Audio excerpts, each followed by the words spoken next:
There is no factor which affects the state of a nation as much as leadership. And when we mean leadership, we do not mean educational leadership or technological leadership or spiritual leadership or business leadership or even economic leadership. We are referring specifically to political leadership.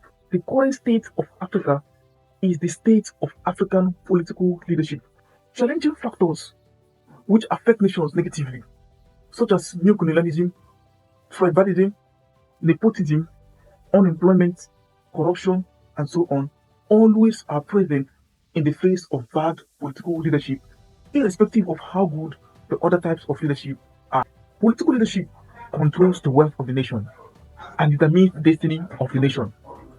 It determines how many poor people and how many rich people that will exist in the nation through its policies and laws. This is why, despite all the efforts of the African people, all the religious fervor of the African people, our industry, our hard work, our great strength, still a majority of the African people are living below the poverty line. Nations such as Russia, China, America, and even most parts of the world have their citizens living in riches, not because their citizens work harder than the average African, but because the leaders of these nations have built wealth for their people through their policies and through using the resources of these nations and the resources that are sourced from other nations to create wealth for their people. True leadership utilizes the resources of a nation and outsources resources to build the nation and to take the nation to her destiny.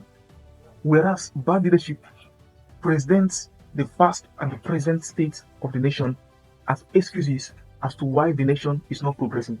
The world has called Africa the dark continent, but there is the light of Africa.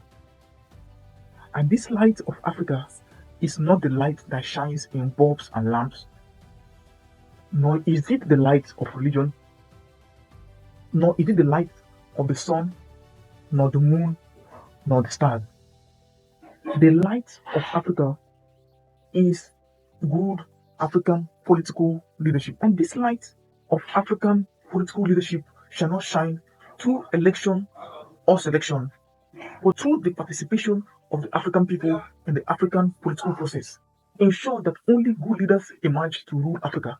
Set targets for African leaders. Tell African leaders what we want and remove them when they do what we do not want. Hold African leaders to account. Remind African leaders that power belongs to the people and not to the leaders. That the leaders are mere servants of the people and they are representatives. So the employers of those who are in power are the people. When the African people take charge of African politics and ensure that African leaders do the bidding of the people, then shall the light of Africa be seen. And that light of Africa, that light of political leadership, shall change the African continent. And the African continent shall no longer be the dark continent, but shall be the greatest continent in the entire world.